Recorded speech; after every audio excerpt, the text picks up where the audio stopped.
Hi, guys. Happy Saturday. Who we got in here? Oh, you guys are so sweet. Thank you so much. Thank you for the happy birthdays. Thank you. I appreciate that. Hey, Emily. Hey, Heather, whatever. Hey, Tia. Hey, Shamita. Wait, hold on. Okay, it's Tia. It's Tia. All right. Just checking. Making sure there's. Thank you, guys. Hey, Last Breadstick. Thank you. Hey, Sam. Hey, Cement Shoes. Hey, Kate Does Crime. Hey, Shannon. Thank you guys. Hey, on the case with Jeannie F. Hi, Recliner Detective. Thank you guys so much. Aw, Tia, thank you for becoming a member. Welcome to the Colors. Thank you. Thank you guys. I can't think of any place I'd rather be than to spend my birthday with you guys talking about true crime. Oh, thank you, Mallory. Thank you guys so much. Oh, Recliner Detective. Oh, I've been into this case. Hey, Kate Does Crime. I don't know if I said hi. I think I scrolled too quick. I'm sorry. Hi. Thank you guys so much. Thank you. Thank you. And Cement Shoes, 12 months. Been here from day numero uno. Thank you so much. Thank you all. You guys are awesome. You guys are super supportive, and I greatly, greatly appreciate it. I can't even tell you how much. So let me click over here to where I need to be. And bruh, I'll have to fix that later. Okay, so excuse me. I have been enthralled with this case. And listen, okay, I know that I am supposed to have had this video for Stephen Smith out like 5 ever ago, and I'm very sorry. It's really complicated, and every time I think that I have like a handle on it, and I am have it like in a way that's understandable, because part of the problem with covering or presenting Stephen's case is that there are multiple agencies that were at the scene at the same time. And there's this whole timeline of events that I want to make sure that I cover correctly, but not like over cover. You know what I mean? Because sometimes if there's too much detail, then it's too much. So, that's what I'm trying to avoid, is covering too much. And then like I will start putting it together, and then something else will in my notes will come up, and I'll realize, oh, Sheila, I got to add this to the timeline. So I'm just really trying to fine tune it. And also, today was my birthday, and low-key, I worked on it, but I mainly just kind of monkeyed around, not gonna lie. Now, hold on a second. Why can't I find this? It was right here. Hold on. I'll just search it this way. Anyway, so I'm working on it.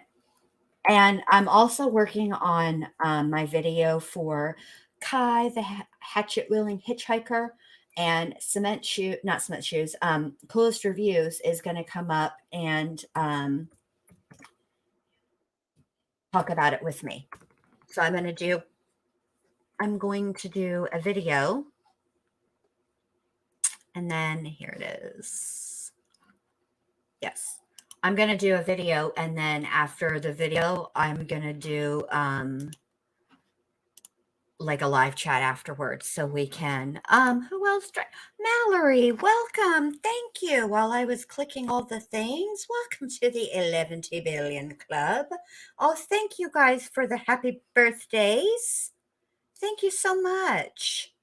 I got you. Let me send you the thing.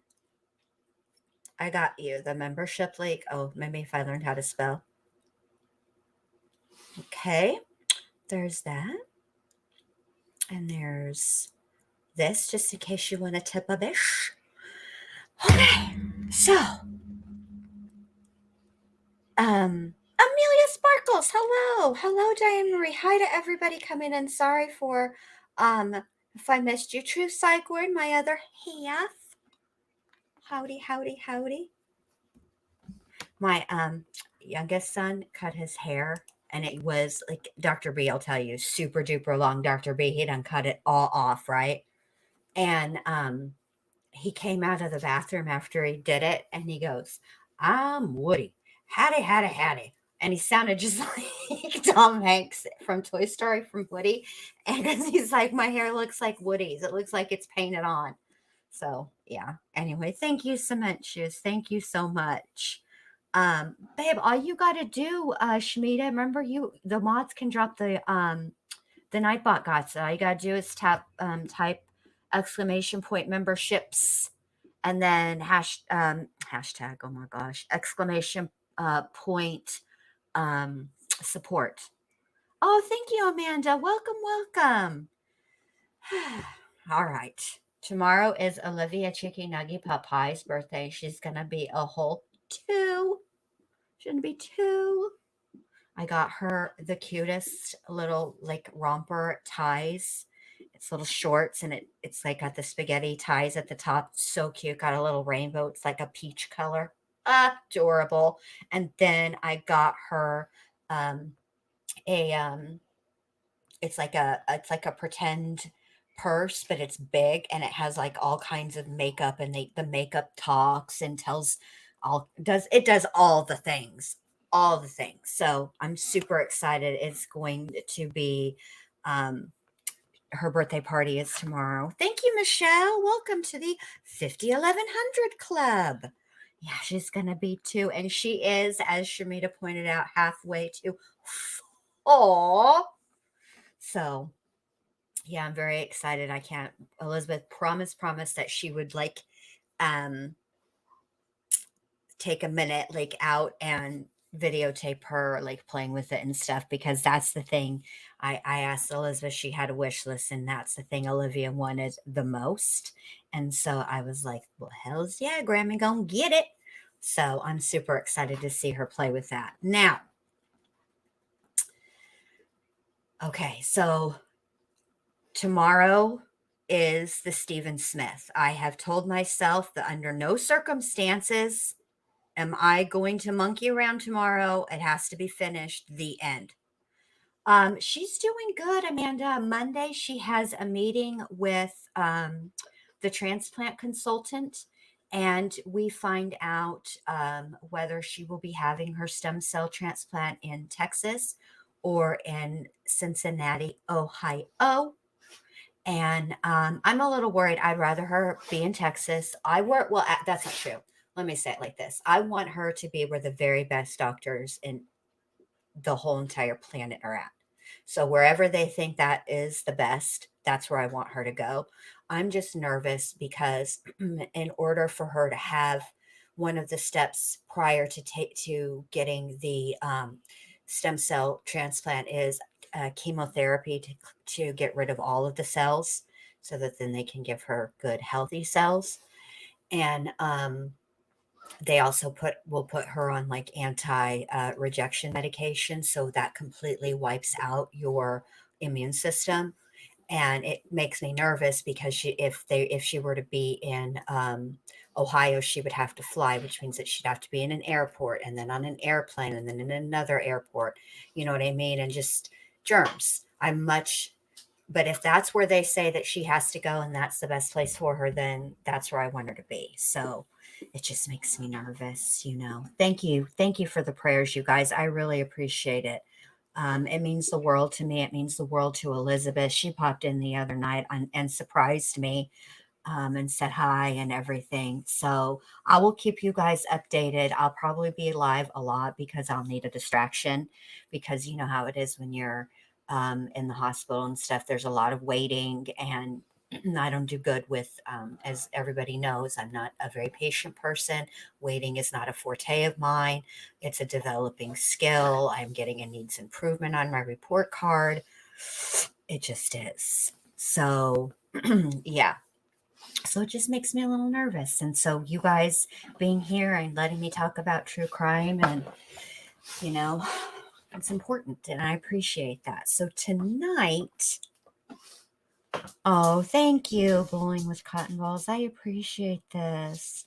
Oh, thank you, Nadine. Love your face too, boo boo. So this what we're gonna go over tonight is this body cam footage from it was 2 hours after the 911 call. Okay. And I caught some things in this body cam footage that was like a moment for me. They're nothing like super duper, thank you, Dragonfly, super duper overt. Some of the, well, that's not true. There are a couple of things that I am like, wait, what? One, so I'll start with one thing. Oh, thank you so much, Anita. Thank you so very much. I appreciate that. Thank you. Thank you for the super sticker. Um, it's a lot, Amanda. A lot. Oh, thank you, Amelia. Thank you so much. You guys are just the best. Thank you so much. I appreciate that. Um, so one of the things that kind of stood out to me is that in the body cam interview, there are okay, no, to answer your question. There are no cameras. There's no security cameras anywhere on that property. They have deer cams, but no security cams.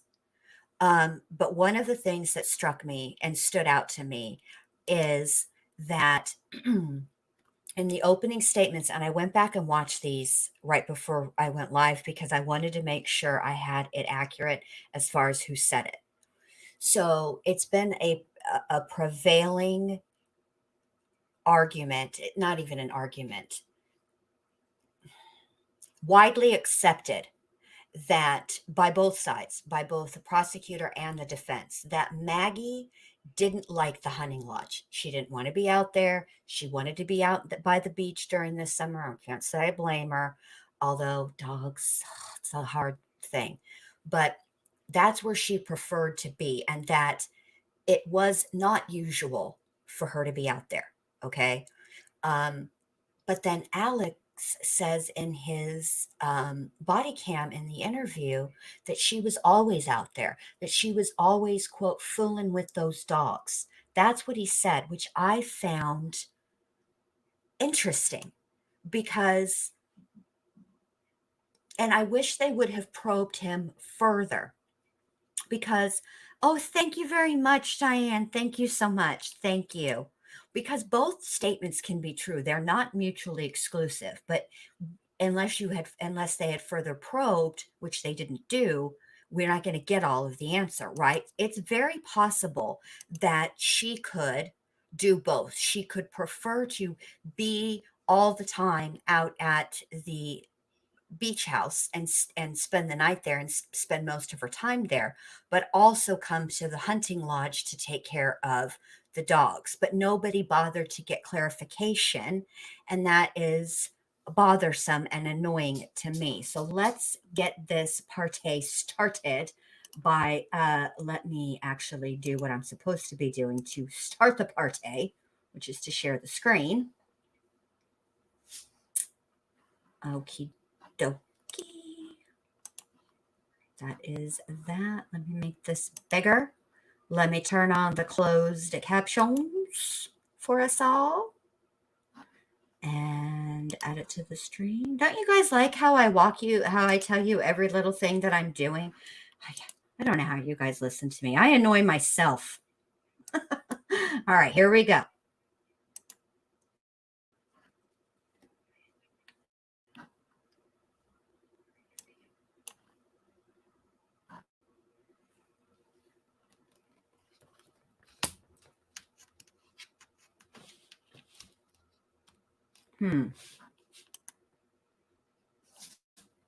What is happening? Can y'all hear it?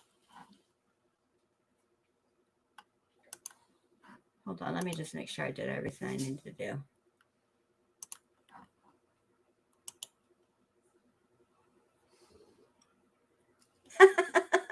Thank you, Dragonfly. I don't know what happened. Let me see what's going on. So share tab audio. Let me unclick it and click it again.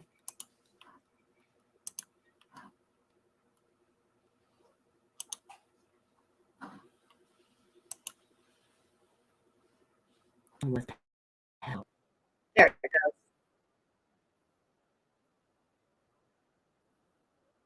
goes. I left the house without my watch. 12:57. Of course it does. And here I am out here like, oh, it's a Jen Lou issue. It's a Jen Lou issue. All right, Mr. Murdaugh, state your full name for me, please. Richard Alexander Murdaugh.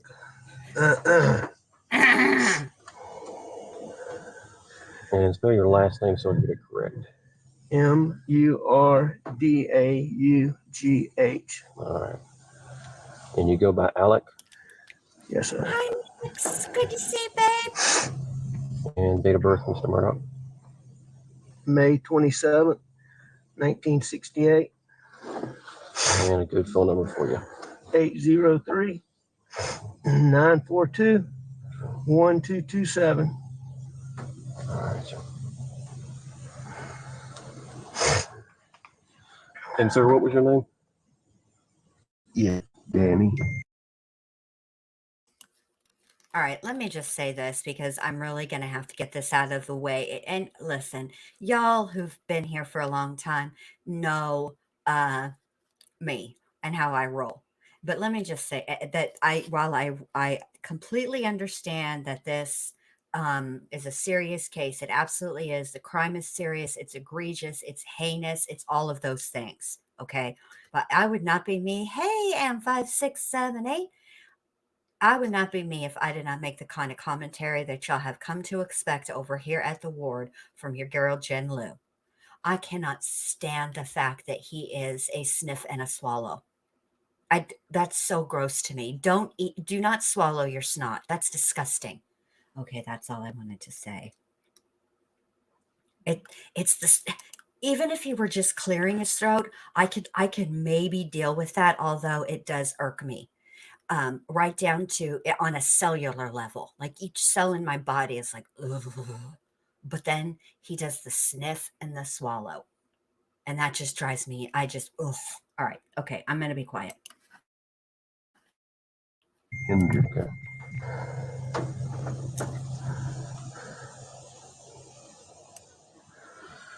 All right.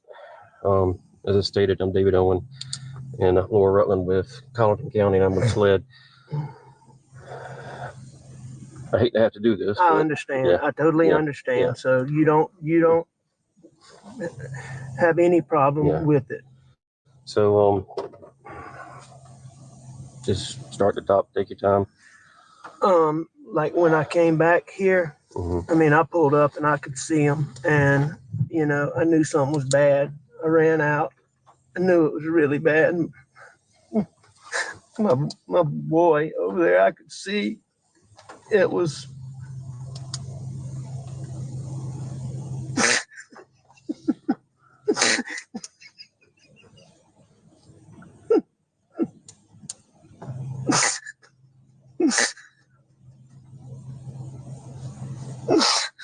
Sorry. And I could see his brain on his.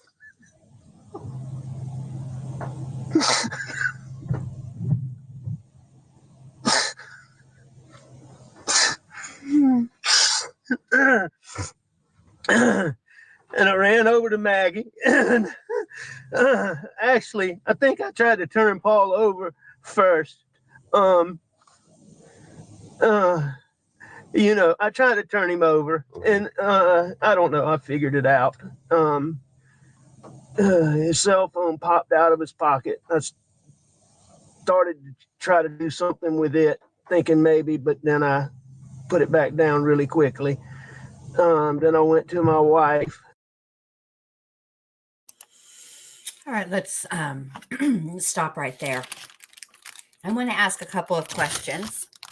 Alex, don't, Alice, no, don't you do it. She's going to try to jump from the bed over to the chair. No, you stay back, lady.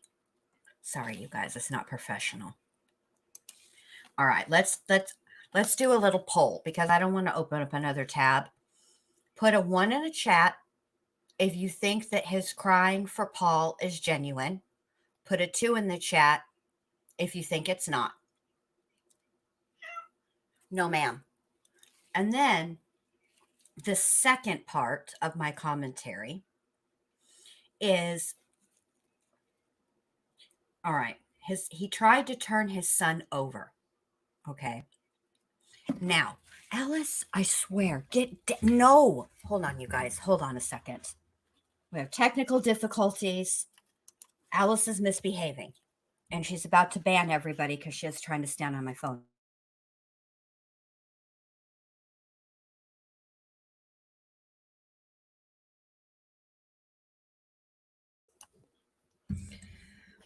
I'm sorry, you guys. I apologize. That's just not professional. All right. So this is I know. Usually she comes at the end of the program when everybody's ready for her, but tonight she wants to be front and center. All right. Sorry. Let me get it together. So, okay. I don't believe it either. I feel like it's very forced. It doesn't. And it's because of the abrupt stop. I can be crying. Okay. And the sound of me crying can stop, but the tears are harder. Like, I wasn't making any sounds of crying at my mom's funeral. You guys know I'm very private, very stoic. I wanted to be strong for my kids. But there were tears, a lot of tears. And he just abruptly stops, which is my problem. Okay. Then, the other issue that I have with this is he says that he started to turn Paul over and his phone popped out and he started to do something with it. Now, this is a three-pronged, this is too many things. We're going to have to break it all down. First and foremost, how have you touched Paul? And now, granted, I think we all have a general idea. And I hope to God that the autopsy or the crime scene pictures don't accidentally get on any of the streams, because Long Crime did that with Chandler Halderson, and nobody was ready for that. Okay, but anyway, so I think we can surmise, given the type of weapon that was used, the type of ammo that was used, and how many shots were fired and where they were fired, we can surmise that would have been messy. Okay. He has no blood on him. I can't see it in this at all. And I believe his defense attorney said that he did have it on him at somewhere. But that doesn't make any sense to me, how he doesn't have any blood on him at all. Okay. That's a problem. Then we have the phone. Okay. And if he's telling the truth and he did try to roll Paul over, I can see the phone coming out of the pocket, right? That makes sense. Okay. But I was going to try to do something with it. What were you going to try to do with it? I think I know, but there's no probe. This is what I think happened. Okay. They don't follow up with this. I think what he was going to do with it is, moments before Paul was shot, he was recording a video in the kennels, of the kennels too, on the Snapchats. Okay. And the prosecution says that Alec Murdaugh's voice is on that Snapchat video. Okay. And so I think what he was doing I think as he approached, he realized what I think as Alec approached, he realized what Paul was doing, but he had to act quickly. And I think he thought that he was going to be able to get over to that phone in time before it locked.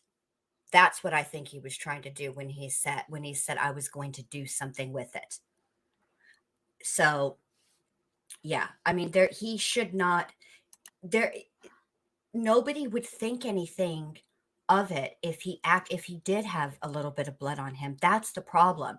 It's the fact that he doesn't.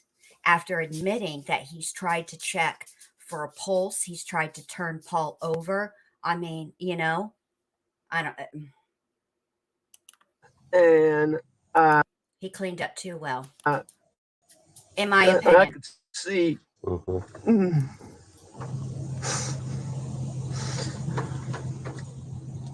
Did you touch Maggie at all? I did. I touched them both. Okay. I tried to take. I tried to do it as limited as possible, Mm-hmm. but I tried to take their pulse on both of them. Mm-hmm. And I called 911 pretty much right away, and she was very good. Um I talked I told her I went off the phone to call some family members. Did that. And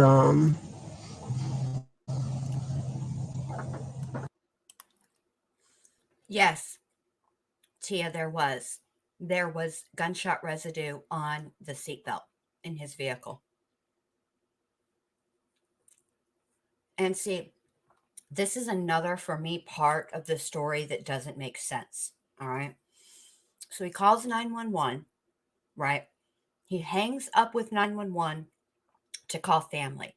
Now, for anybody else, this might seem odd. However, and as I will, where I'm going to go through, I'm going to go in chronological order. So I'm going to start with um, Stephen Smith's death, and then Gloria Satterfield, and then um, Mallory Beach.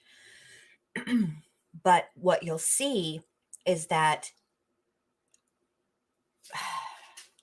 the Murdaugh men, because I can't speak for the women, but the Murdaugh men, when there's a crisis, the first thing they do is call each other.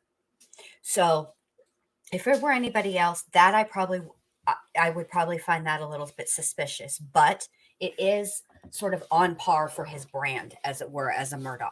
Okay. So um that's whatever. But when you listen to the body cam from well, he's a detective now, Detective Green, who was one of the first responders that night after 911, or, when 911 dispatched, excuse me. I'm very distracted because Alice is looking like she's about to pull a shenanigan. So sorry. Anyway, so on his body cam, you can hear Alec ask, I think 3 times, potentially more, but 3 for sure. And it's not just him that he asks. He asks another first responder as well, and it's captured on their body cam also, if they're sure that Paul and Maggie are no longer living. But when you hear him talking about it now in the body cam and in this interview, it's like, well, which is it, bruh? There's not that much difference in time between then, when they first arrived, and now. And you're supposed to be relaying what you did. That's what he's asking you. What happened, right? So it's weird to me that he knew but then didn't know and needed to ask repeatedly. Did you know what I'm saying? It's just, you know. Oh, thank you, LFT. Thank you so much. Thank you so much. It's just his behavior is there is something not right, and he is definitely sweaty. And this officer, well, let me put it on this screen. This officer here, I believe, is going to if it's not, yeah, I think it is her. She is, when she testified Friday, Alice, dadgummit, no, she remarked that he was sweaty. His head appears to be wet. He does appear to be sweating, but his clothes are dry. I think that's interesting. I think he changed clothes. I'm sorry, I just do. All right, let me take care of this cat. I'm gonna play this. Sorry, you guys. This is What my family out of members you control call heathen I you? called cat. my brother Randy, and I called my brother John,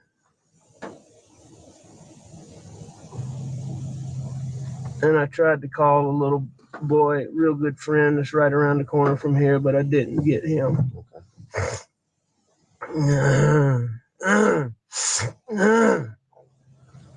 What all was around Paul when you walked up? Blood. Anything else? I mean, there were some body things, yes, sir. I mean, like any other evidence? I know you said the phone fell out the pocket, but did you see anything else that didn't belong or shouldn't belong or that wasn't part of Paul? No, sir. Not the, no, sir. How about Maggie? No, sir. You didn't see anything around them?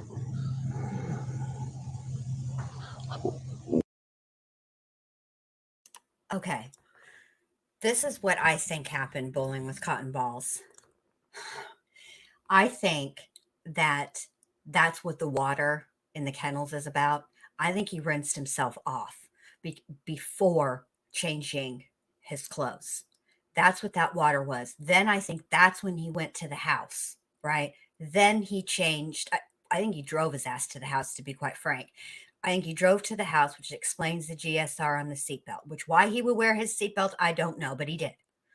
Um, I think that he drove himself to the house. He did not want to track anything from those kennels back to that house because that is that would be extremely problematic. So I think he rinsed himself off at those kennels.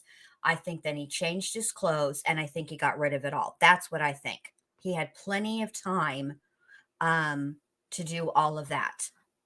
And I find his demeanor just very, very off putting. There is something not quite right. And I cannot completely put I can't like articulate it well, but there is something very wrong here. What made you come out here tonight? I went to, my mom's a late stage Alzheimer's patient. My dad's in the hospital. My mom gets anxious when she does. I went to check on them and Maggie. Maggie's a dog lover and she fools with the dogs. And I knew she'd gone to the kennel. I was at the house.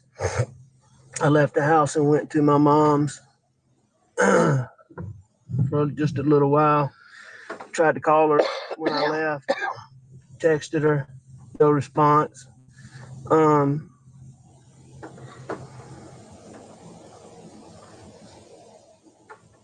When I got back to the house was obviously nobody was in there.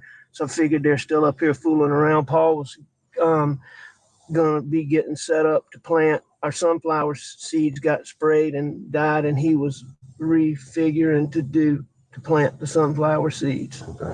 So I came back up here and I drove up and saw and called.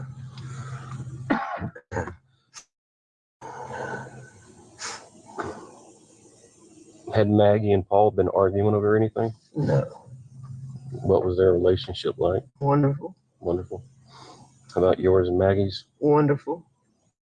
I mean, I'm sure we had little things here, but we had a wonderful relationship. Yes, LFT, they did. And I don't know what they haven't put on the stand the substance or the what they found in those, but I distinctly remember the sled officer who testified Friday, saying that she helped get the black box out of the car. She also helped get Maggie's car too. So I just this is another thing. See this, and every time I watch this, I catch another detail. You see, he's admitted to going to the house first. You see, so I have to give it to him in this regard. He's covered all the bases, because I think he is obviously keenly aware that you can do the best job ever and think that you did not track anything or anything anywhere, but you never know. Nobody's perfect, right? And so he's covering his bases. He's admitted that he went to the house, which is another reason he then admits it again when he's on the phone with the 911 operator. He says, I'm going to go get a pew pew. And that, because you know how YouTube is. So then he goes to the house a second time. And this is all, it's just way too contrived for me. He's trying to, he's covering all of his bases, which is exactly, in my opinion, and he's going to talk about it in a minute. So I'm not even going to say anything. I'm just going to wait and say anything before I say something. Hi to everybody who's coming in who isn't chatting. Welcome. It's good to have you here. If you guys wouldn't mind taking just a quick second and giving your girl a thumbs up or a thumbs down if you just want to see what it does, I would greatly appreciate it. Okay, back to the interview. Yours and Paul's relationship? As good as it could be. How old is Paul? 22. Okay. You know his date of birth?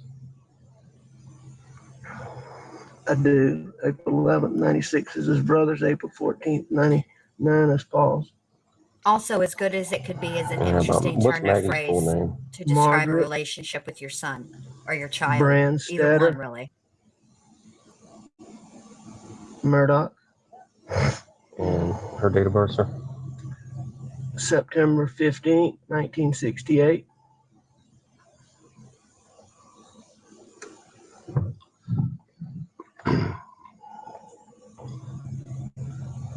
Have y'all been having any problems out here? Trespassers, None people breaking in? None that I know of. The only thing what comes to my mind is my son Paul was in a boat wreck a couple years ago. Mm-hmm. And there's been he was charged with being arrested for being the driver. There's been a lot of negative publicity about that. And there's been a lot of people online, just really vile stuff. But when Paul's out and about, I mean, people routinely, I don't think I know the full story.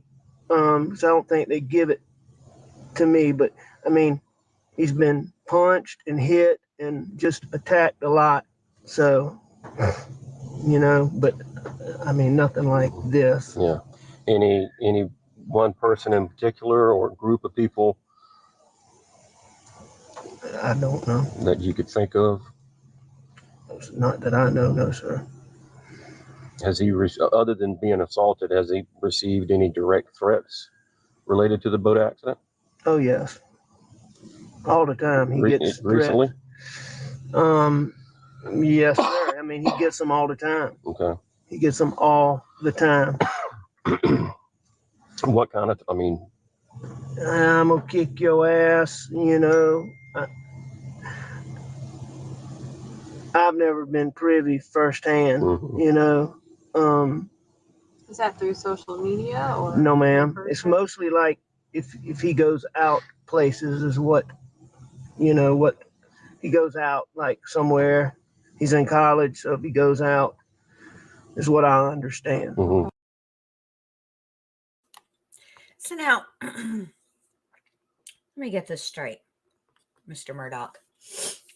Your son is being assaulted and you have no idea what's going on. You don't know who's doing it. You don't know nothing about nothing because it ain't firsthand, right? Let me get, so to understand you correctly here. you allegedly walked up and down the halls at the hospital after the boat accident in the ER, trying to locate the kids that were in that boat with your son to talk to them. So much to the point that the nurse noticed and told you couldn't be doing that. So you're willing to move heaven and earth at that point. But when your son's actually being hurt physically, you don't know. Ain't got no idea. None. Oh, thank you, LFT, for being here. Thank you so much. Thank you. Bye, LFT. This is just doesn't have the ring of truth to me at all. At all. Let's keep going. I can find out better details from some of his younger friends on that. Who's his best friend? His best friend in Colombia is Will's I'm finna Google Chapman, this. Will Loving, Bobby Boyle. Bobby Boyle, Will Chapman, and Paul were getting ready to move into a house together in Colombia. You said Will Chapman and Will Loving? Will's with an S, Okay. Chapman, and Will with an L, Loving. Okay.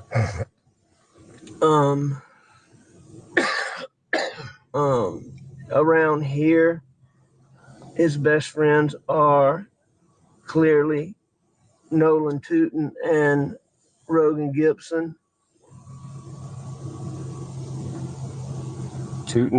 Nolan Tootin. Yes, sir. And what was the other one? I'm sorry. Rogan Gibson.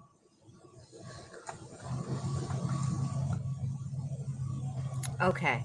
Have you So talked it's to not any of that these far. guys tonight? Talked with It's Nolan. only Yes, about sir. Is he out here? a Yes, couple sir. hour drive. I tried to call Rogan. From Was one of the people that he's the boy that I told you lives Okay, around the corner. okay. That's Hampton very, and he's just Columbia, a where good, they were helpful going young to man. university, where he was going to school at. Okay. All right. You mind if I open the door really quickly? Go right ahead. Do what you need to do. That drain's a bitch, ain't it? Oh, sorry. That's not nice, because that's what it sounds like to me. So is there anybody that you can think of that we need to talk to tonight? Oh, Is there a thank you, name that comes to LFT. mind? Bye, babe. Say hi I to mean, Tia I for can't me. tell you anybody that I'm overly suspicious of I'm overly suspicious off of the you. top of my head. Oh, okay. You know, I mean, this is such a stupid thing. I'm even embarrassed to say it, Oh, here we go. but it just This is didn't going to be a doozy. Y'all brace make any yourselves. sense. I just hired a guy out here, and he wasn't cutting the mustard, but I hadn't told him this yet. Paul's been working with him a lot. He killed the sunflower seeds in our dove field just recently, which is why Paul was here doing this. He told Paul a story the other day about how when he was in high school, he got in a fight with some black guys, and the FBI undercover team observed him fighting those guys and put him on an undercover team with 3 Navy SEALs, and that their job was to kill radical Black Panthers. And they did that from Myrtle Beach to Savannah. Now, I really don't think this guy, is probably the person, but that's just so freaking. Yeah, that's kind of far-fetched story. It's weird, but he was off today. Okay. He took his daddy to the doctor. What's his name? CB Rowe.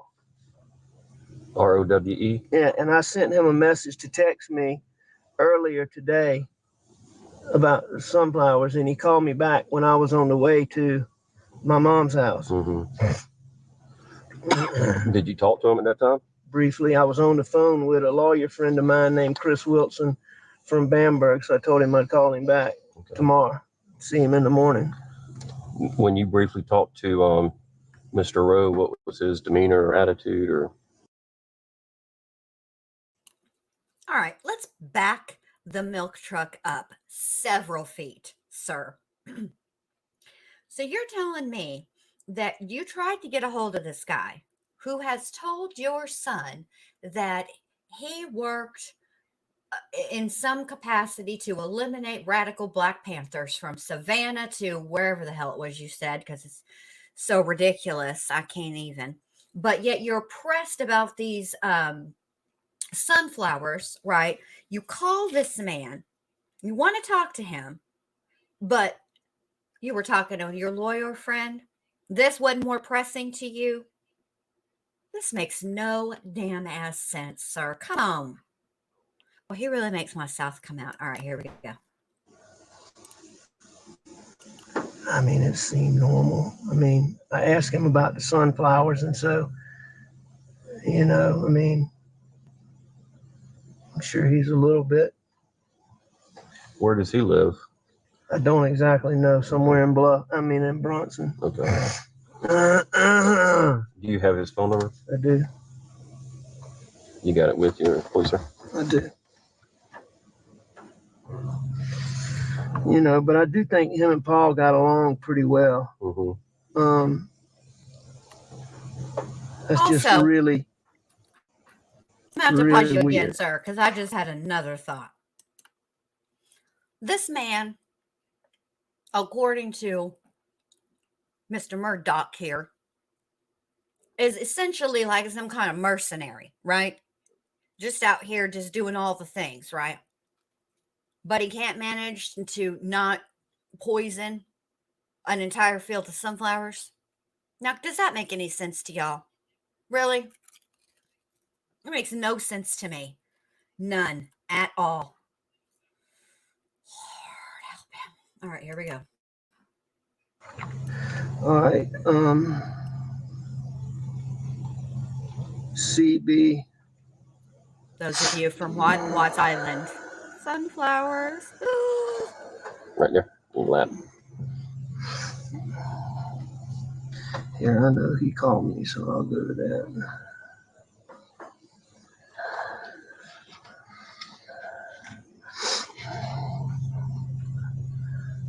Okay. 843-540-9335. You need to get that phone on the charge, Alec, if you can. Is that an iPhone? Yes, sir. Watch your leg for a second, please. Thank you.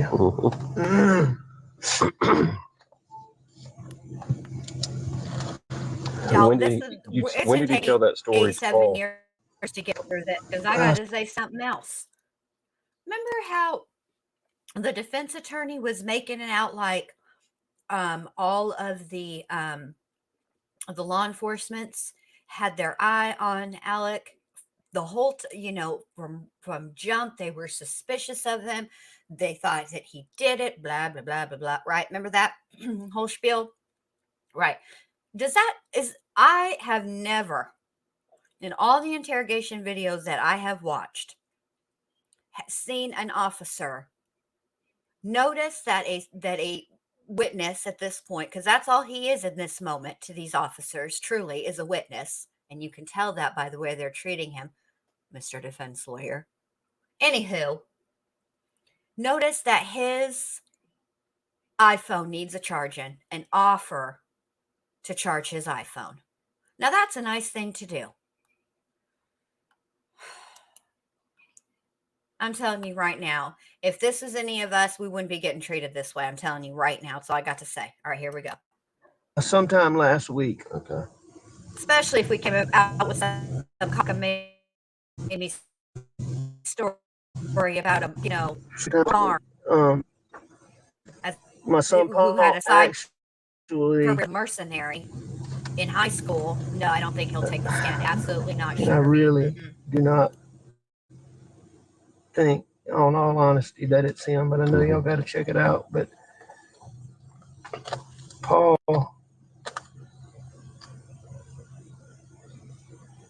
was so taken aback by it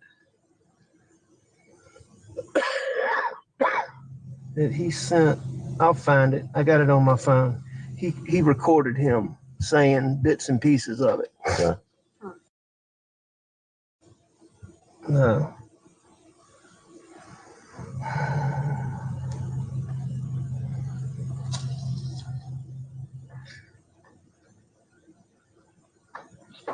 But for all his weirdness, I mean, I do think they got along Okay. pretty good. How long had he been working here? I guess about 3 or 4 pay periods. So, Oh, he measures time by pay periods. All right. a couple months. Okay.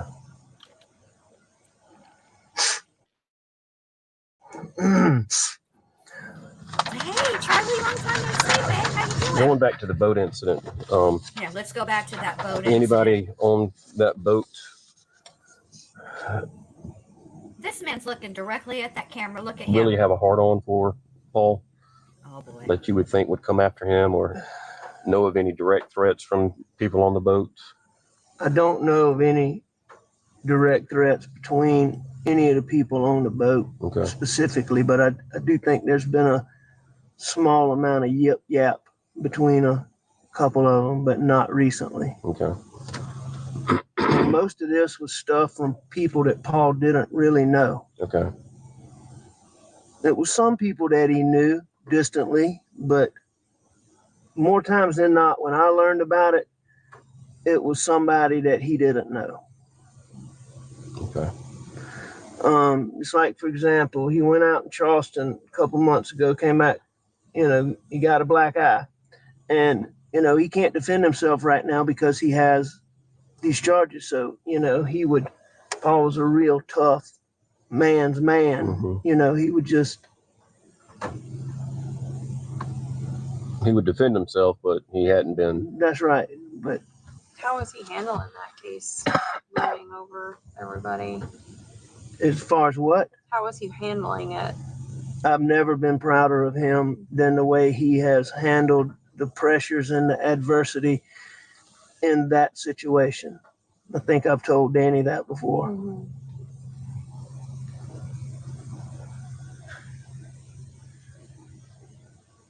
I mean, Paul is a wonderful, wonderful, wonderful kid.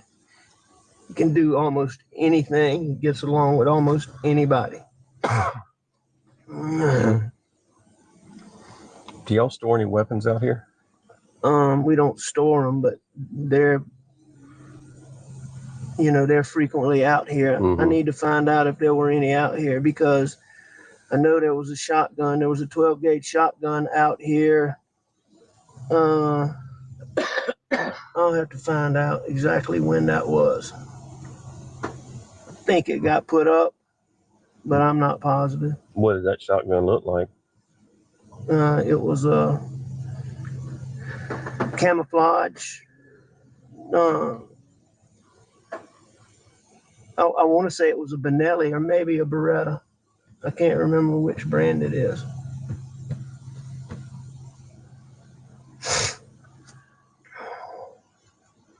But I don't think it was out here Okay. recently. But I'm not positive. And the shotgun that you had when deputies pulled up, where did that come from? I went to the house and I got a gun. Probably overreacting, but. And was that when you pulled up and saw them? No, I came out and I called 911 first. Mm-hmm. Talked to them for a little while, and then I told her. You told her? That I was going to go to the house. Okay. And that I would let authorities know when they got here that I had a gun. Okay. Do you happen to have a list of all your guns? I can make one. I don't have one, but Yeah. I can make one. Okay. Well, I'm just saying, so we could compare if that shotgun was out here and now it's missing. Absolutely. Try to figure that out. No, absolutely. And I know living out here in the country, you probably have more than one or two. We do. We probably have 20, 25 guns. Yeah. Shotguns, rifles. Pistols. Any rifles? Yes, sir. What kind of rifles? All kinds. Yeah. All kinds. You name it across the board, we have them. Okay. And all of them we have are, in a hunting room in our house.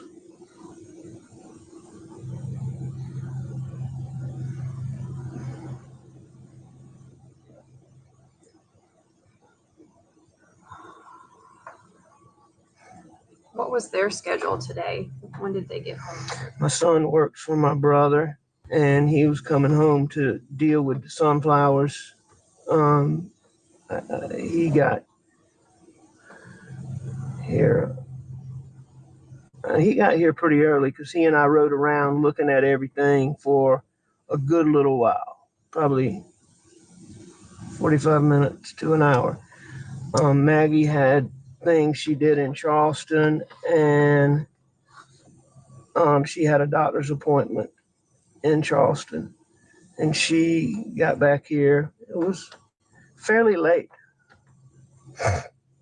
Was it dark yet when Paul got home? No, Paul got home early. Early, okay. So before dinner time? Before Oh, yes, ma'am. lunchtime? Or What brother does Paul work for? John Marvin, And what does Paul do for him? everything. Just handyman? Yes, sir.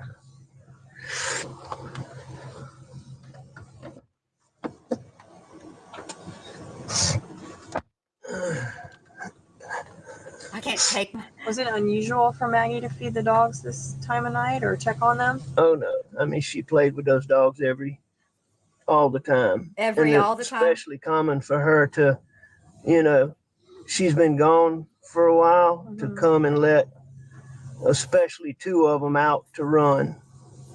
Okay, so she pretty regularly comes out here in the evenings. Very regularly. Okay. She comes out here a lot.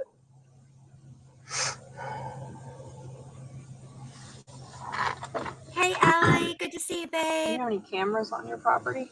I have deer cameras, but none, around up here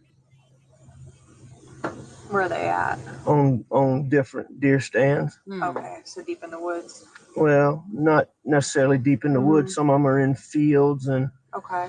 but But I they ain't don't. gonna catch the There's none crime. that No. are near here. Okay. What doctor's appointment? What doctor did Maggie see today? I forget the guy's name. Maggie's been having trouble with her.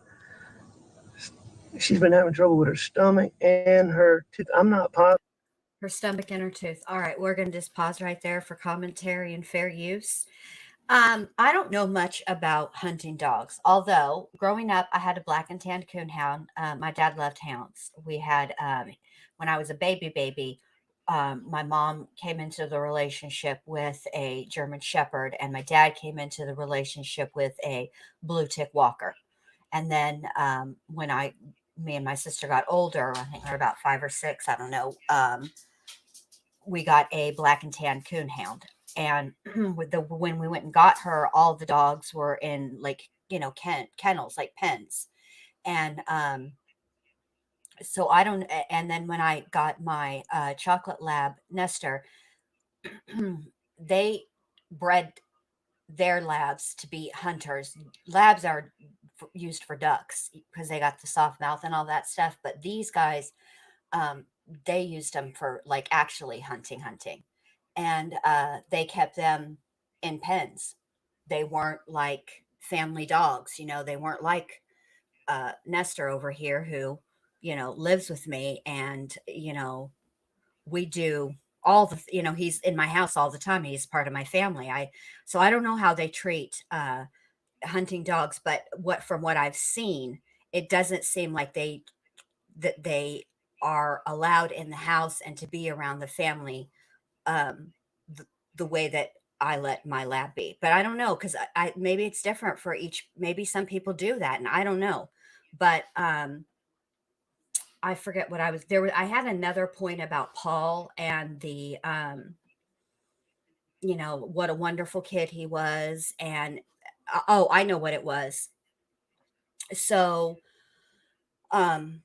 he's saying that initially that he doesn't know anything firsthand about anybody that's done anything, that said anything, but then he goes, and later on he actually does have stories. He can actually talk about what has happened, which I find to be odd. And the other thing that I find interesting, as he's talking about how it relates to the boat accident, Well, Mallory's boyfriend, and for the life of me, his name escapes me right now, only just because I'm distracted a little bit. But I distinctly recall him saying it was in the HBO documentary, Low Country is what it's called. It's really good. If you guys have HBO Max, you should definitely, definitely check it out. They did an amazing job. I like the HBO one better than the one on ID. Anyway, that's not the point. He said that Paul was at Mallory's funeral and that they made amends. So this idea that these were motivated by this boat accident, yes, the townspeople wanted Paul to pay. Mallory was a wonderful young lady, very well liked, very sweet. Everybody, people had nothing but nice things to say about her. Unlike if something happened to me, I think people would be like, well, I mean, she's funny and everything, but man, she's crazier than hell. Like I think people would, But anyway, hey, Tony. So I feel like once he would, and I feel like a lot of it, hi, coolest reviews. I feel like a lot of the animosity occurred before he was charged. That people wanted him to be charged, and they really thought because he was a Murdaugh, he was going to get away with it. So I don't think that there is a whole lot of. I mean, I'm sure there were people with some hard feelings, right? Because it did take 2 years to even get him the proceedings to start, and even after he was indicted and all that, he was not treated the way other people would be treated. He was treated special, and that's just the truth. But I think that the fact that he was indicted, that he was going to be charged, if he was going to be prosecuted, I think it quelled a good bit of the animosity. I think it's total poppycock that he's even trying to say that the boat accident had anything to do with this. But I can see he's grasping at straws, and I suppose this is the best that he could come up with. Although I don't mind telling you that as an attorney, especially a personal injury attorney, if this is the kind of cockamamie story he comes up with, I would not want him representing me. I'm just saying. Positive. It was sort of a routine visit, and I can't remember. She told me the name of him, and I want to say Gordine. Is Oh, Allie, I love you. Thank you, babe. So was she back home around supper time, or 6 o'clock, 7 o'clock? I don't think she got back quite that early. I think she got back a little bit later than that. Okay.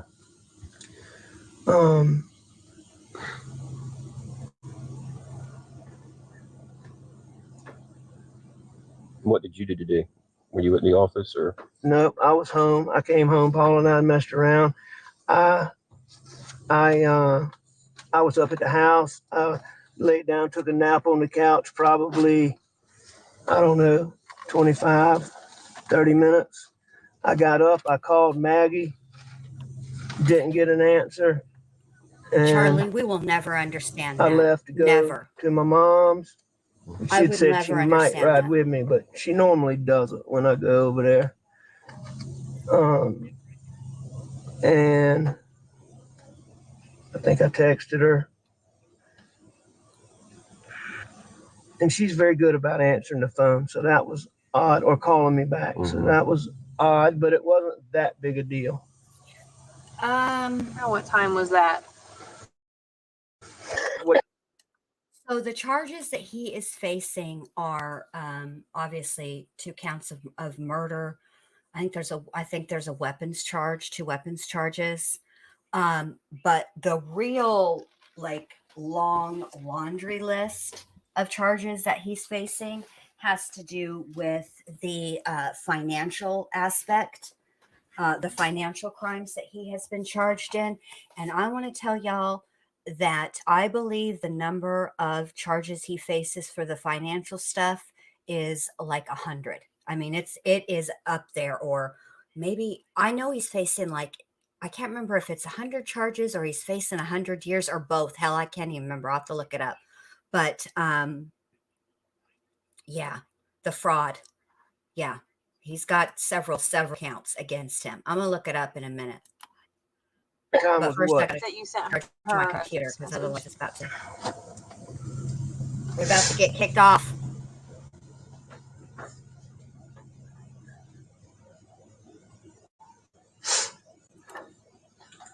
There you go. Laura's got it. Thank you, Laura. All right. 102. Jeez, I blue. texted her at 9:08, going to check on MB right, and I texted her at 9:47. That must be when I started to come back. I think I called her before that, but let me make sure. Pretty sure that I called her 9:45, and I tried Paul, and then no, I think that was riding. I think that might have been riding over there.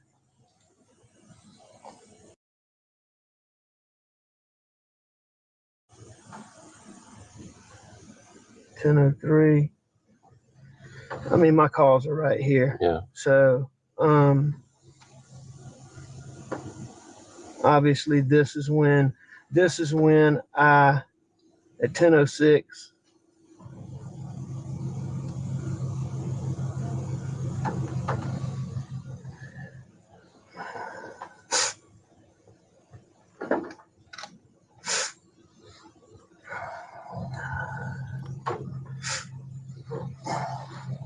Oh, and just so y'all know, I don't know if I pointed this out. The gentleman that's sitting behind this officer in the front seat, is Yes, sir. Mr. Murdaugh over here. It's thank his you. lawyer. There you go. Anybody else want some gum? No, sorry. You don't have any water, do you, Danny? I'm sorry, I don't need it. What'd you ask for it for? He, Behind Danny's head is a case of water. It's not a big deal. Yeah, I got some right here. Oh, well, thank you. yeah, that's Thank you, his ma'am. lawyer. Danny is his lawyer.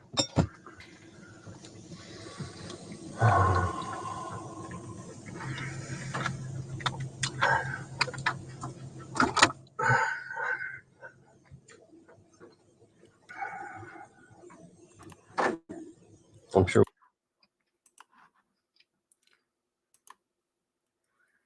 Okay. Oh, wait, that's not the one I wanted to highlight. No, Maggie did not start the query into the fraud. Let me play a little bit more of this because I had a whole thought and an explanation, and now it's out of my brain. I don't know where it went, but it's gone, and hopefully it will come back. But there's a story there, and I'll just have to remember it. We're going to have much more questions. I'm available at, you let me know.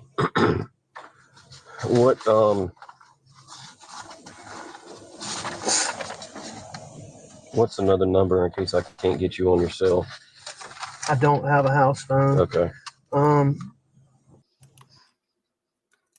That's convenient.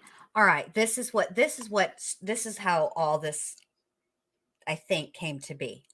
So Paul, his son, was facing charges due to the boating wreck. Okay, because he was driving a boat under while he was intoxicated. It was, I think it was a BUI. Yes, boating under the influence, or BW. I can't remember. One of the two. But Mallory Beach's estate sued Alec Murdaugh and Randall Murdaugh. There were several Murdaughs named in this lawsuit. And it is that lawsuit that was going to open up the books, the start of it. Okay. And then the um after Paul and Maggie's murders, local news started looking into Alec Murdaugh. And of course, they find the boat accident, but they find more than that. They find Gloria Satterfield. And when they started looking into her death and the finances surrounding it, that's who brought that to light. Then that opened up a whole can of worms for uh Alec over here. That's what started the charges for fraud, was them looking into her death and the how Alec Murdaugh sued himself via his homeowner's insurance, and then he had the boys had an attorney who was his friend, and then he came up with the bank account that's in the name of Forge, which is a settlement company. It's legitimate. However, when you look at the actual bank account information, it's um, Alex Murdaugh, DBA, doing business as Forge. So it appears at first glance that this is a legitimate, like it's a like settlement trust, right? But it wasn't. It was his personal bank account. So that is what really started getting the ball rolling. Now, I will say this, I am very skeptical of the divorce, and let me tell you why. From all accounts, Maggie was a highly intelligent woman. She was keenly aware, I believe, of the family that she had married into, especially over the years. You know what I'm saying? Like, and then you in the beginning, like you think and then once you're married, you really know. You know what I mean? And I really don't think that she ever intended to divorce Alec. Maybe if his financial stuff had been exposed, she may have, but up until that point, I don't think she would have, because I don't think she would have wanted to take the chance. And also, who would she get to represent her? Because remember when Betty Broderick was going to divorce Dan Broderick, right? We're going through the divorce with him, and how difficult it was for her. Some of it was Betty being Betty, but there were plenty of attorneys who did not want to go up against Dan Broderick, which he wasn't representing himself, but you know what I'm saying. Obviously, he's an attorney and he would have helped on his own case, just not, been the one speaking for himself in court, right? And so I find it difficult to believe that she would have been trying to get a divorce at that time. So but it's entirely possible that maybe she did, but I would be very, very curious if the state is going to be able to produce any evidence that shows that she was, because I suspect the truth of the matter is, and based on, because obviously I haven't seen the crime scene footage or pictures or anything like that, but based on the prosecutor and the defense, their opening statements and the way that they described the scene, Paul's body had far more damage than Maggie's. I do think that Paul was always the intended target. That's what I think. And I think you know, that's what I think. All right, here we go. Office number. I do. The other reason I don't think that Maggie would have been seeking a divorce at this time from Alec is because also Paul had his proceedings were coming up, and being married to an attorney, she would be very keenly aware of what do I want to say, presenting a united front, that it would have been detrimental potentially to Paul for his parents to be going through a divorce while he is on trial. Do you know what I'm saying? And I actually don't think that she would do that to her son. You know what I mean? So I don't know. I don't think that I don't think divorce was the motive here. I don't actually think that um yeah. My brother's cell phone. I think Maggie was gonna I All think right. What's Maggie Randy's? was And collateral Randy's is damage. 803.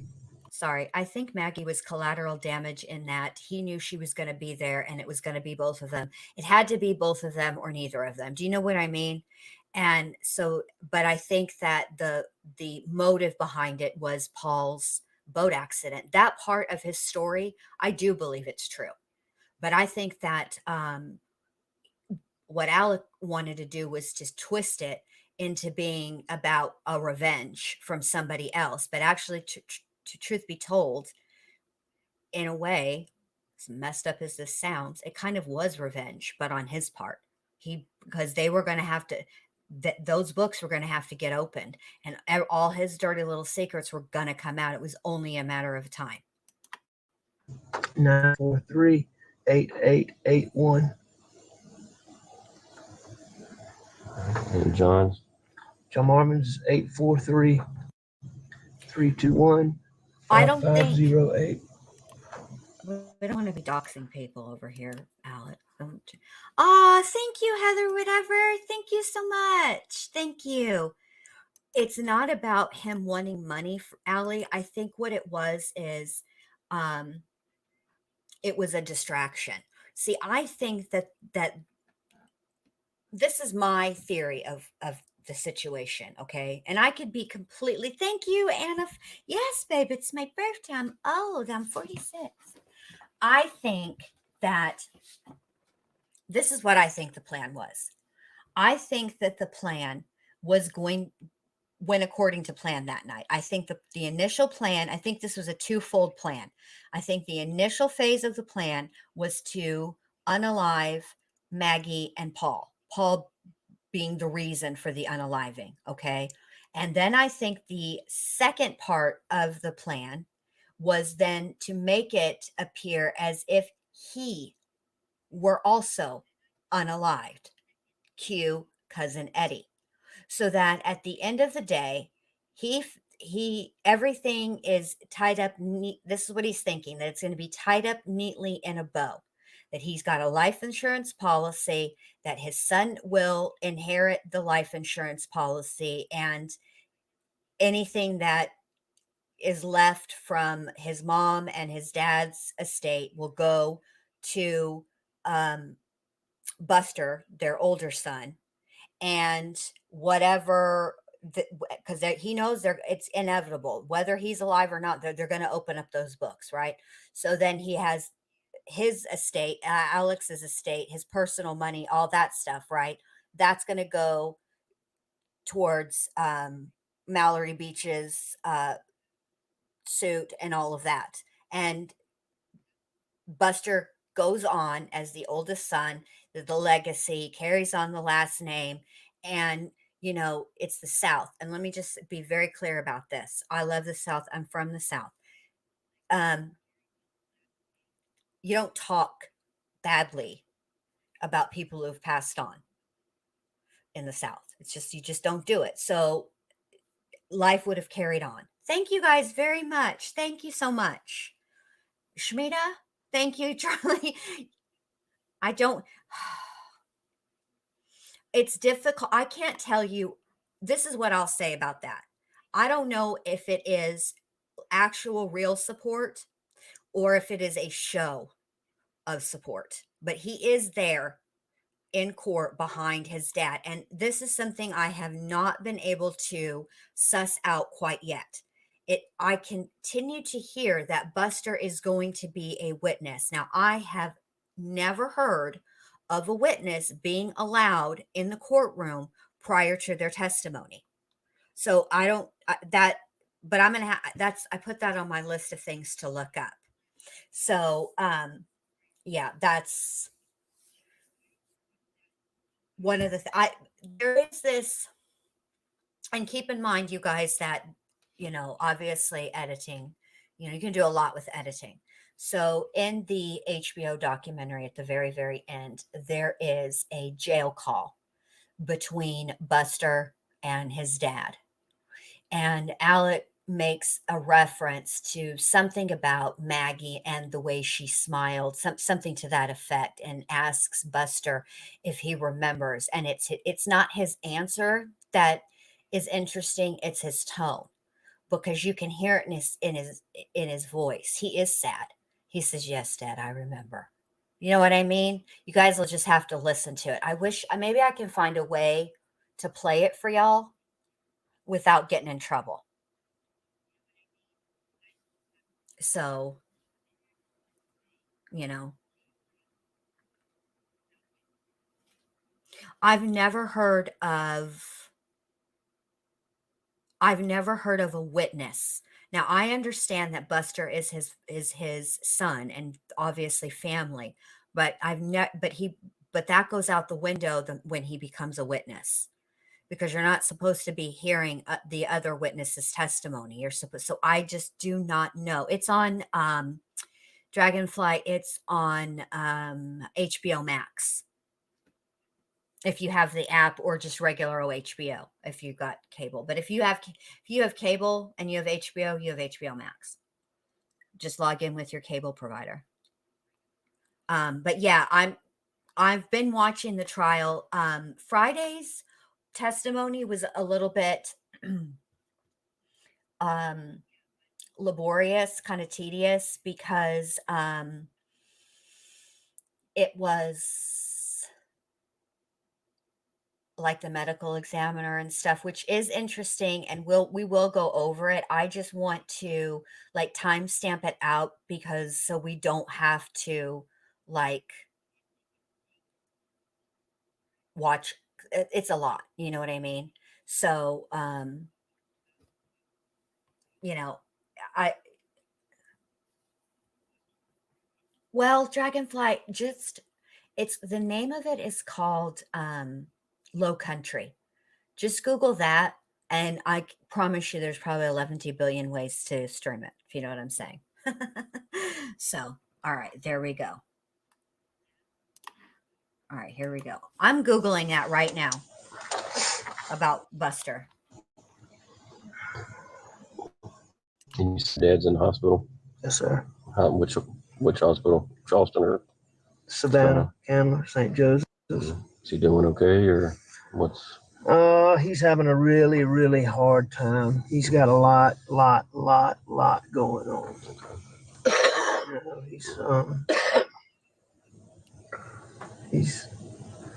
he's doing okay given everything, but he's got a lot going on. About Maggie's family, where are they? Somerville.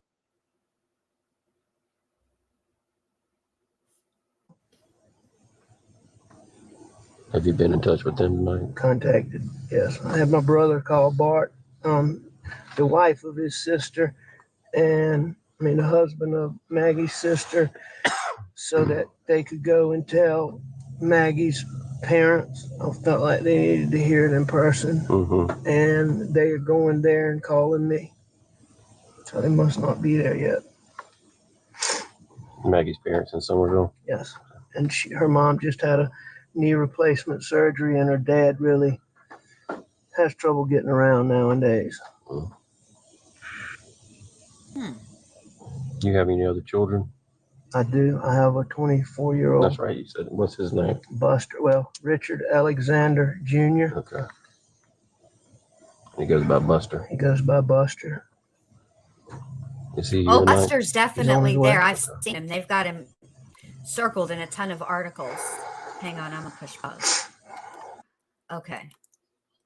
So essentially, Charlie, what it comes down to is there was an investigation. As you can see, he's not being treated like a suspect here. All right. Most people, if he were anyone else who didn't have the name that he had, they would be down at the police station being interrogated in a interrogation room. And that's just facts. Okay. But after the investigation and things were discovered, i.e., Paul's cell phone, apparently, according to prosecution, Paul was using the Snapchat app, and he was taking a video of the kennels of the dogs in the kennels to send us to one of his friends. I think it's the friend actually that Alec mentions in this in this interview or whatever.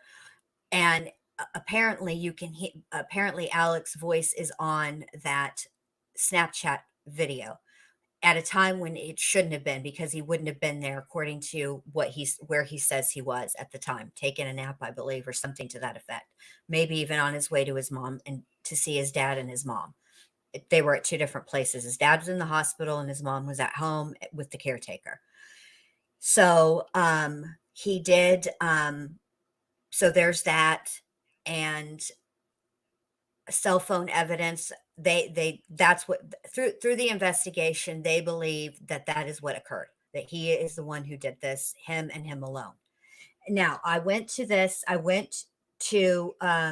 so this is from the Daily Mail, so y'all, this is what they say. All right.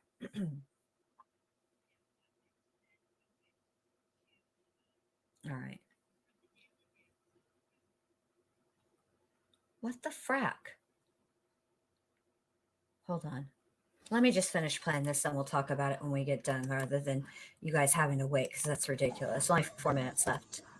Oh, thank you very much, Well, Emily. Thank you so much. This one's hard, but when you first saw Paul, you said you tried to flip him over. Was he laying on his back or on his stomach? Just like he is. Just like he is. So you weren't able to move him. Okay.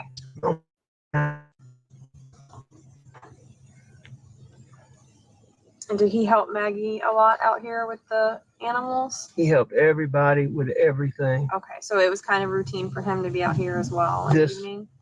This place is his absolute passion. Okay.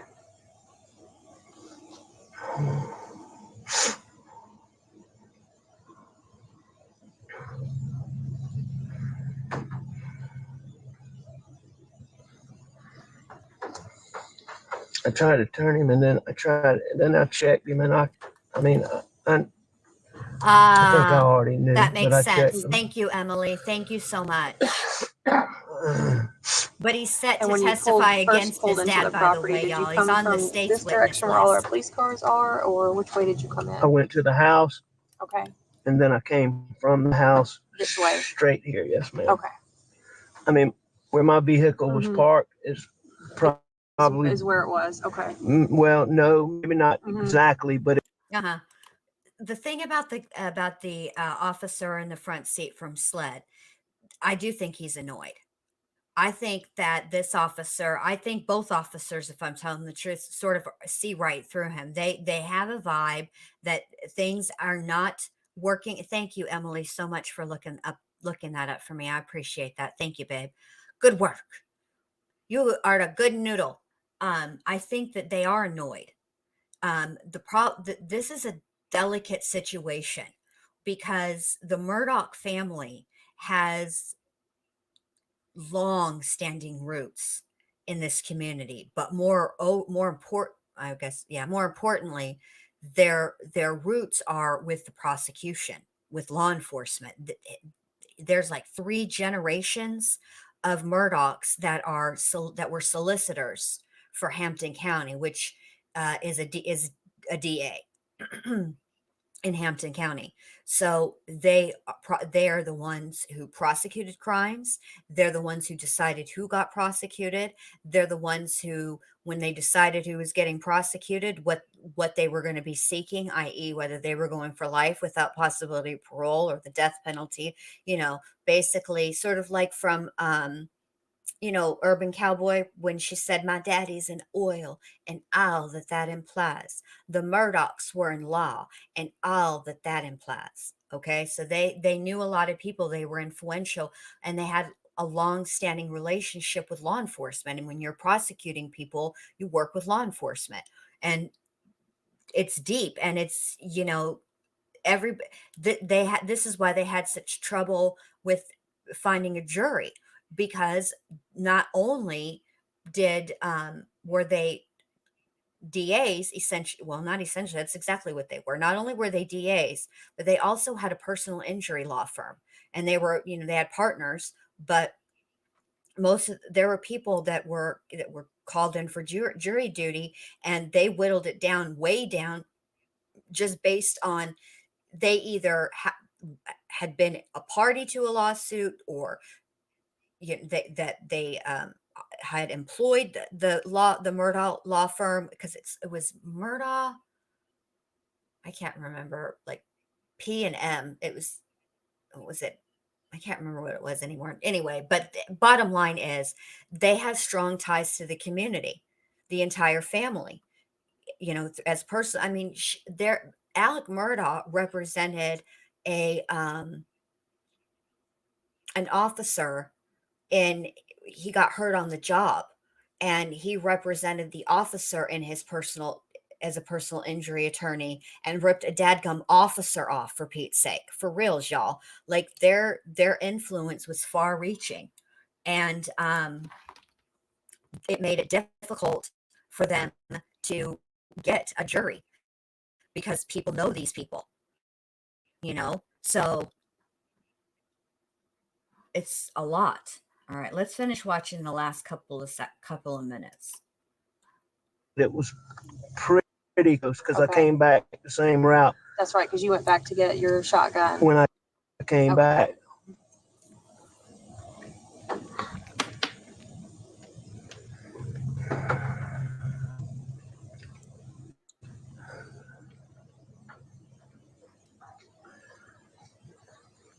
All right. I can't think of anything else right now, but we'll certainly be in touch. No, Thank y'all for everything y'all are doing. Yes, so just to kind of let you know I what's don't think going to go on. Buster. We're going to be out here quite. Excuse me, officer. I don't want to interrupt you. Buster's name comes from one of his great grandfathers. That's the source of the name. Or something else I wanted to say. Yeah, get your story straight. And I like how he says they're going to be out here for quite some time. The coroner will take custody of Paul and Maggie. Can I answer that? Yeah, go ahead. Yeah. What?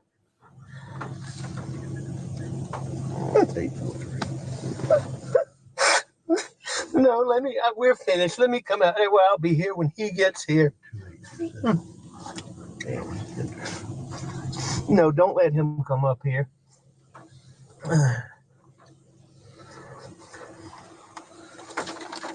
Okay, he's just I think smacking we're that about gun. Done. All right, thank you.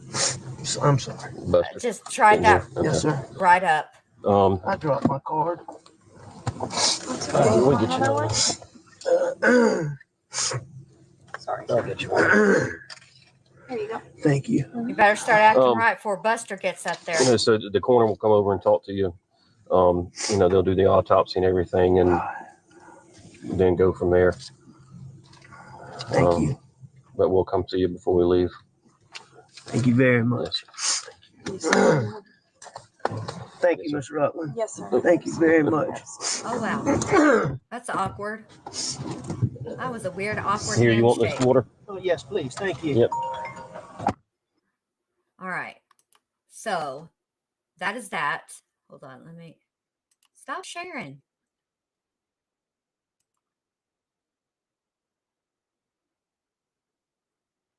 All right.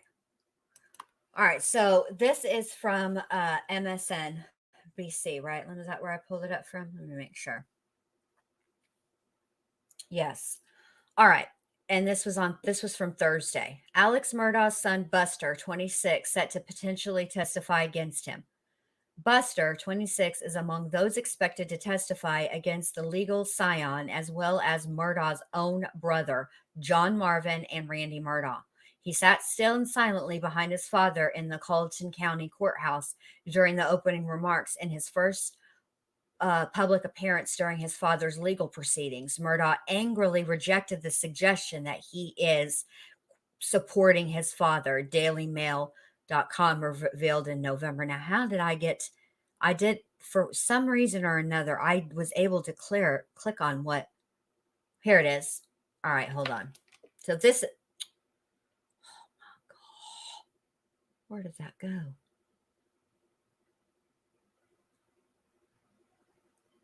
All right, hold on. This, I must have got it from here.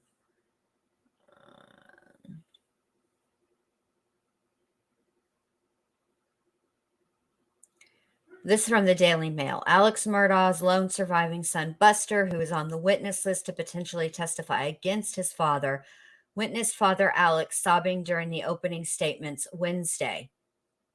We already know what. Buster, 26, is among, blah, blah, blah. He sat silently. It's the same thing.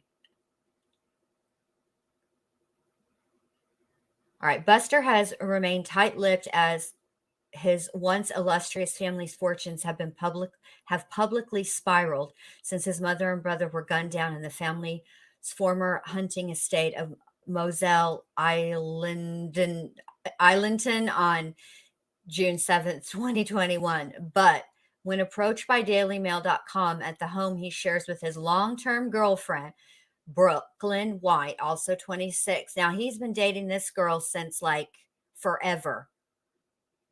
Even ain't wifed her up yet, bless her heart. In South Carolina's Hilton Head Island. Ooh, that's a fancy schmancy place. This week, Murdaugh's sole surviving heir gave the first glimpse into his mindset. Responding emotionally to DailyMail.com's inquiry, presumably you're supporting your father, he replied, "You have no right to presume anything." And he was adamant as he said, quote, "I don't want to see it written anywhere that I am supporting my father." Asked if he wished to make any other statement regarding his father's innocence or guilt, he said simply, "I have no interest in saying anything. I have no comment," before politely returning indoors. Let's see. Like, he's been with that girl for like a long while. Poor thing. And ain't wifed her up yet, bless her heart. I wouldn't be hanging in there.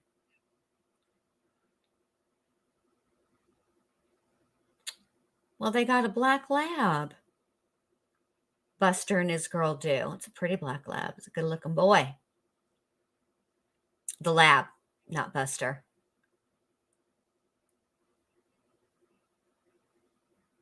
Buster is currently living in a modest $180,000 condo on Hilton Head Island with his longtime girlfriend, Brooklyn White. Yeah, that's super modest, $180,000 condo. Lordy Jesus.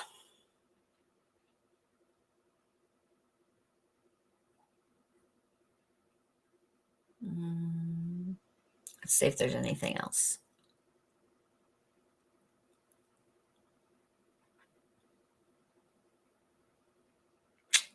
Nothing importante. Yes, that was Buster. Well, his black lab is adorable. You know when? Okay, so this is the part of the tonight's evening where this is the part of the evening where we're kind of winding down. We watch what we were going to watch. We talked about what we were going to talk about, yada yada yada, right? So initially when I watched the proceedings, I noticed Buster immediately. And the reason that I noticed Buster is A, because I know what he looks like, but B, because of the hair. And I'm about to tell y'all something, and you judge me if you want to, but ain't no shame in my game.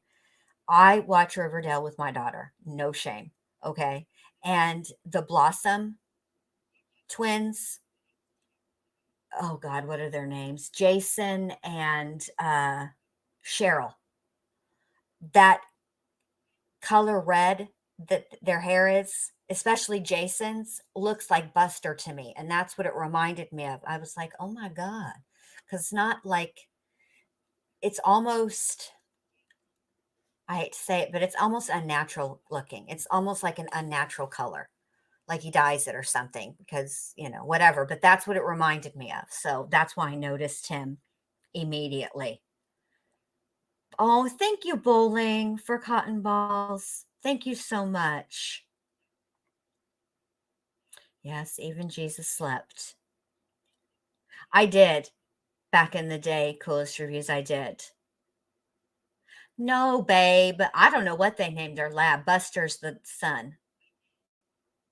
So, well, I don't know if I'm going to have to look into this because I'm not exactly sure how character witnesses work. I don't know if the state, like, okay, so let's say you're in this situation, he's supposed to be testifying for the state, right? So I don't know if in this scenario the state would have to subpoena him if they're required. But although I would imagine that even if it wasn't a requirement to subpoena him, that he likely was subpoenaed just because he would want to be compelled. You know what I'm saying? Like, I don't know. It's probably not making sense. But when I saw him in the crowd of people, his hair really stands out. And some of it I think had to do with when they were using the overhead and they were turning the lights on and off, the cameras were color adjusting, and so it would look weird. And so maybe that's why it stood out extra to me. And maybe I just caught him, everybody has a bad angle. Maybe I caught him in a bad angle, but so yeah. I'm curious though if he had to be compelled or if he like volunteered. And what's he even going to say? You know, I'm curious about that. Plus, I'm curious to know. This is my thing. So, with respect to Stephen Smith, so the whole reason that Stephen Smith's death investigation, and let me just say this, even if this is what they were okay, so Stephen's cause of death officially was ruled blunt force with a vehicle. And that was the cause. But the manner of death initially, and I have to go back and check to see if they've changed it. But initially, the manner of death was not listed. It said pending pending investigation. All right. So but the investigation never turned up anything, or I guess apparently, right? Any viable suspects apparently. So what I'm curious though about is SLED is who opened up the reopened. So to reopen something implies that it was closed in the first place. So I'm going to have to go see if they at some point then ruled it as an accident, although I don't see how a hit and run could ever be deemed. I suppose it could be deemed an accident, but still somebody would need to be, you're not allowed to flee the scene of an accident. So that is a crime right there. Anyway, hey, you should have gone to the game, Chris. Good to see you. So you can't do this case yet? Okay. Poor Steven, I know. So anyway, they reopened the case, which again, like I said, sort of implies that it was closed. But the reason they gave for reopening Stephen's case is because something during the investigation of Maggie and Paul's death led them to reopen Stephen's case. But that was back in June of 2021 when they reopened it, and we are now in January of 2023, and there's been no progress publicly that I'm aware of. Nothing's been announced or anything. So I'm curious about what it was, because I kind of think that maybe they wanted to take a look at it again and reopen it, because I personally think that it had to do with looking to see if there was anybody in that case file with regard to Stephen that may have a grudge against the Murdaughs. I think that's what it was about, but I can't be sure because they're very tight-lipped about it. So I'm curious about, I want to know more, and obviously I can't. So, yeah, I can't know anymore because there's nothing more to know right now at this time. But I do hope that they are continuing to investigate. I hope that they're following up on all of the leads and that at some point Stephen Smith gets justice because he deserves it. And his mom and his sister, his family deserve to know what happened to their son, and somebody should be held accountable. Even if it was, which I don't think it was, but even, let's just say it was an accident. He was the supposition, the theory is that um his battery was fine, but his car wouldn't start. So I guess they assumed that he was out of gas because the gas can was left off, like hanging, right? And so that he took off walking, which was, there's problems with all of it. He left his wallet in his vehicle, and he was kind of walking in the wrong direction to be going towards home. So whatever. But anyway, they think he was walking and he was struck by a vehicle. But the fact that somebody hit him, you can't hit a human being with your vehicle and not know it. And the fact that he was hit by a vehicle and nobody stopped, nobody called 911, they didn't remain at the scene, they didn't render aid, they didn't call for help or anything, they should be held accountable for that. It's wrong. It's morally wrong, and it's legally wrong, and they should be held accountable for that. Hi, Liz Matthews. Good to see you. Welcome. So I'm really, really hoping that something comes that of this, and that the fact that Alec is on trial and that people are interested, that's why I want to. Well, that was the thing. They said that he was walking Dragonfly, which is, but where was he going? Because that's not the direction of home. He had his cell phone with him. And I mean, he used to call his sister all the time. If he got, if his car ran out of gas or whatever, he had people he could have called, and she would have come and got him. So something is definitely amiss. And,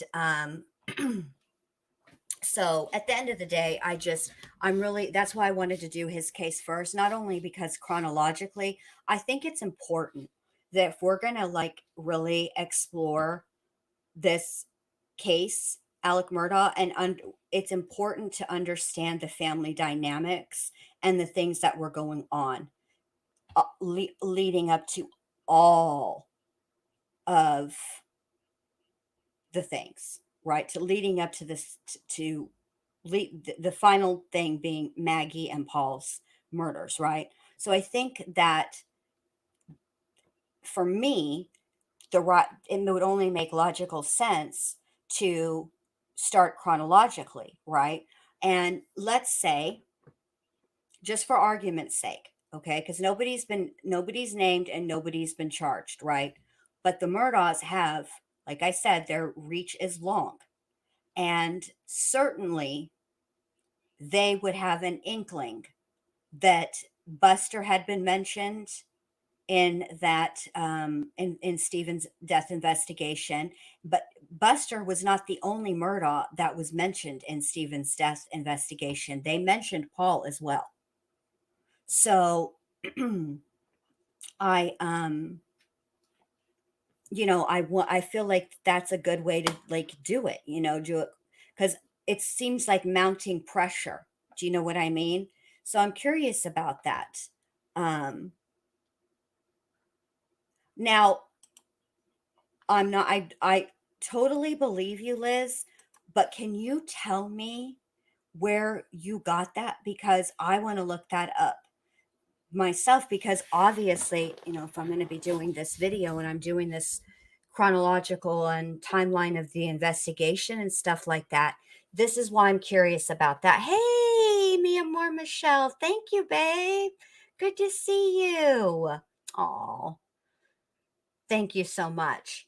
The reason I'm curious about this is because there seems to be some confusion with respect to Stephen's cell phone. So mainly getting it unlocked and where it actually ended up. Because after the autopsy was conducted and the death was ruled the way that it was ruled, initially it was going to be in the hands of the Hampton County Sheriff's Office, because initially when they first arrived on the scene, they thought it was a homicide. They thought that he'd been shot in the head. So Hampton County Sheriff's Office arrives, then Highway Patrol, then the Hampton County Sheriff's Office calls SLED to come in and do the crime scene investigation. Okay. And then Stephen's body is taken for autopsy. And the forensic pathologist that performed the autopsy ruled his cause of death as being struck by a vehicle. And so then, of course, the coroner had to agree with it, even though on scene he vehemently disagreed with it. So then, because it happened, because she ruled the death that way, it became the South Carolina Highway Patrol. It became their case. So they went to the funeral home to get Stephen's clothing and exchange information with investigator Singleton from the Hampton County Sheriff's Office, and also they wanted anything that SLED, the photos and any evidence, gunshot residue tests, all the things, right, that SLED collected. And they end up all meeting at the funeral home that had Stephen's body and exchanging things. And the last thing that was exchanged that day was the iPhone, and it went to SLED. And from there, I have to go back and look. But what I've never been able to, the way that it was left is that they never could get the data or unlock that phone. So, okay, babe. Well, if you think about it, Liz, if you remember, if it comes to you, my email, let me put it in the chat. It's also in my about section. If you don't copy it down now or whatever, it's in my about section, but I'll put it in chat right now because I would really, I really am interested in where you heard that. There you go. Here's my email. So, yeah. And I don't know if they are going to exhume his body. I know that they exhumed the maid's body. But yeah, I'm definitely interested in knowing that because I had not heard that. Now, the last thing I'd heard is what I told you was all the kerfuffle about the cell phone. Oh, thank you, Crazy Mama. Good to see you. So I'm very, very curious about that. And I'm not going to like make promises that I can't keep. Gloria's story is very complicated as well, and I want to do just as thorough of a job covering hers. So it might be a little while between me doing Stephen's story, Gloria's story, and then Mallory's story, because I want to, cover it thoroughly, and also because,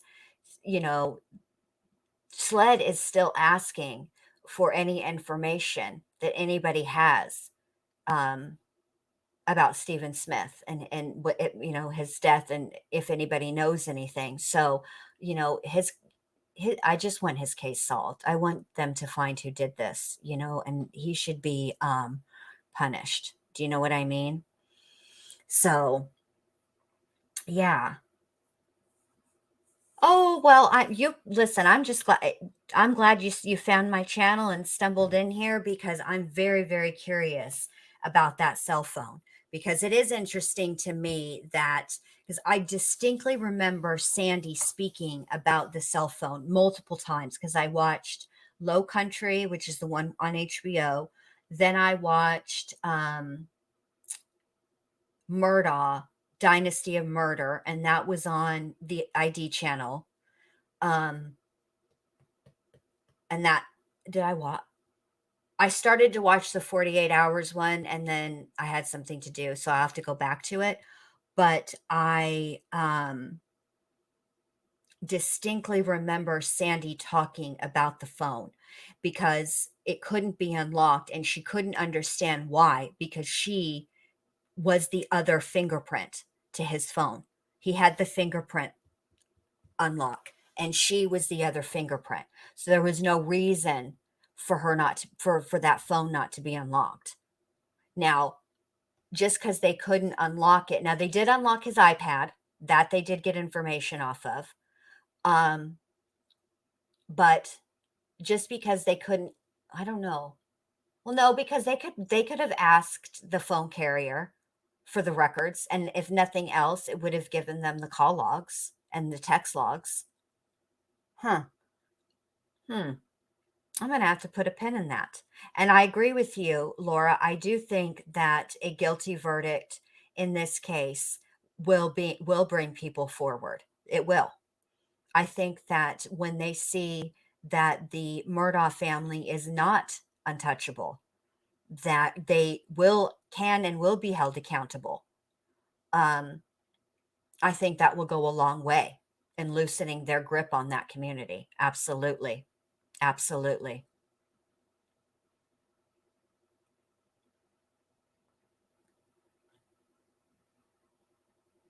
Well, the dog, it's very okay. I happen to be a huge fan of labs. They are my favorite dogs. But I can't, it's just a still. I'd have to see more to know if all you can see is him walking the dog. Does that mean that he, in some capacity, he's taking care and caring for the dog? Yes. But I would need to see a little more than that. I'd need to see the interaction between him and the dog before I could really weigh in on that. You know what I mean?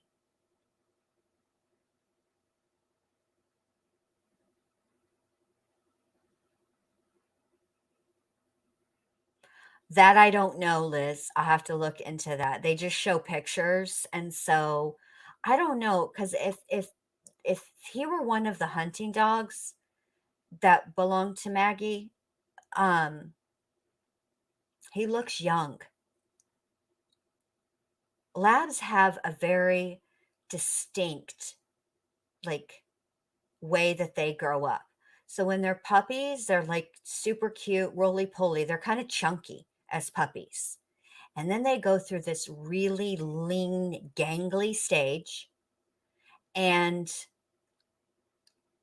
then they start to fill out. But he is, to me, in that picture, that dog looks like he is past the gangly stage, just past the gangly stage, but not all the way filled out, because he doesn't have that big, broad chest that labs get. So, I don't know if it's his dog, if it's her dog, or if they were just, or if maybe Buster's partial to black labs. Because I would think that if it were Maggie's dog,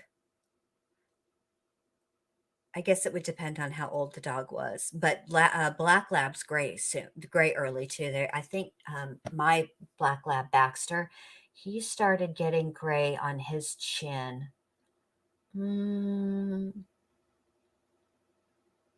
Like 6 or 7 years old. He only lived to be 10. Nestor's 13. He turned 13 in December, but he's a chocolate lab. So, yeah. All right, you guys. Well,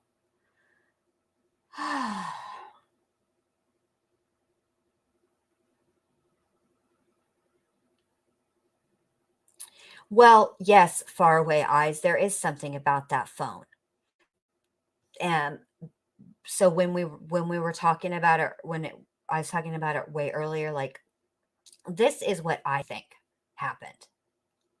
I think that I don't think that the phone fell out. I think he took the phone out of his pocket. And I think that what he was trying to do, I think when he fired on Paul, I think he realized, oh shit, Paul is recording a Snapchat video or a video. And I think what he was trying to do is hurry up over there to that phone to get to it in time before the lock screen came on.